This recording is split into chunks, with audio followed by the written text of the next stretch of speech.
national correspondent Kayla Gaskins in Washington. The world's attention is on Davos, Switzerland, where President Trump addressed the World Economic Forum as tensions rise with Europe over the U.S.'s designs on Greenland.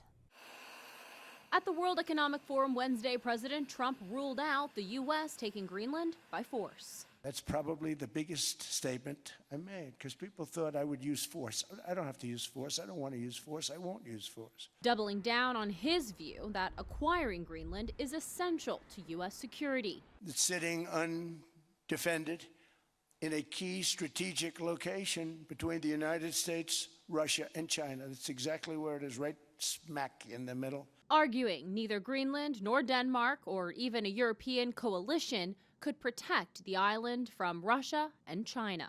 The fact is, no nation or group of nations is in any position to be able to secure Greenland other than the United States. NATO's Secretary General giving Trump credit for boosting European economies and forcing Europe to increase responsibility for its own defense. I'm not popular with you now because I'm defending Donald Trump, but I really believe we can be happy that he is there because he has forced us in Europe to step up, to face the consequences, that we have to take care more of our own defense. President Trump had been threatening to use tariffs as a negotiation tactic to get a deal for the U.S. to acquire Greenland, but after a meeting with the NATO Secretary General, Trump announced he won't impose tariffs after we have formed the framework of a future deal with respect to Greenland and, in fact, the entire Arctic region. Trump said there will be more details to come as discussions continue. One topic in future talks, the Golden Dome defense system and how it pertains to Greenland.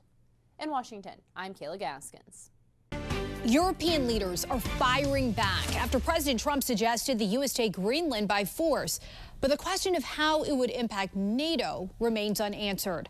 Let's go to Emma Withrow from the Fact Check team and to start, explain how this would all play out, Emma, if the U.S. really does follow through with the idea of taking Greenland by force. So it would land as a direct attack on NATO because Greenland is part of the Kingdom of Denmark, which is a NATO ally, and the U.S. already gets some of what it wants there as far as military access goes through existing defense agreements with Denmark.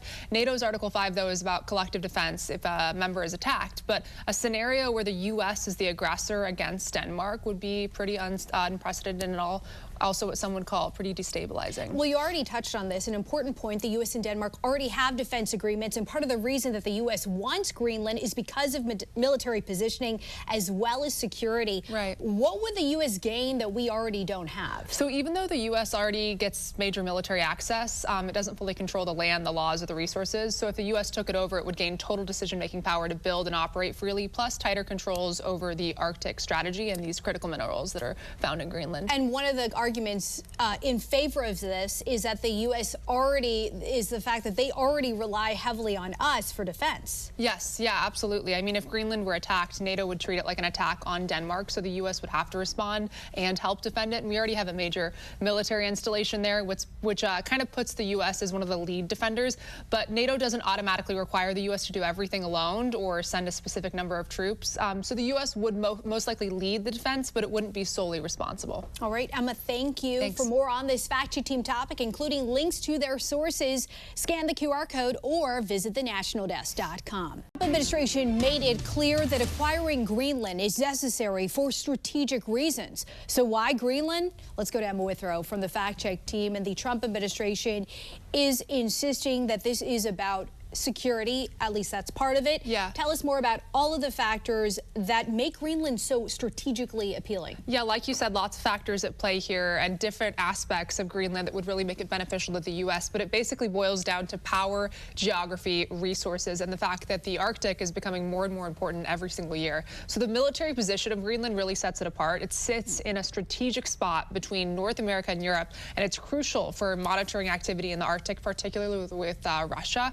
Shipping lanes are also starting to open up as the ice melts, which could really reshape trade and naval strategy. So control over Greenland equals leverage over key parts of the Arctic corridor and kind of an upper hand over Russia and China. Leverage, resources, as you touched on, and something that we've discussed recently, rare earths. Break down how that factors into the equation. Yeah, specifically for materials that are important for defense tech and supply chains, which would really eliminate our dependence on rivals for these types of things, rivals like China. Now, according according to the Center for Strategic and International Studies, Greenland ranks 8th in the world for rare earth reserves with 1.5 million tons, and is also home to 2 really rare earth deposits that are among the largest in the world.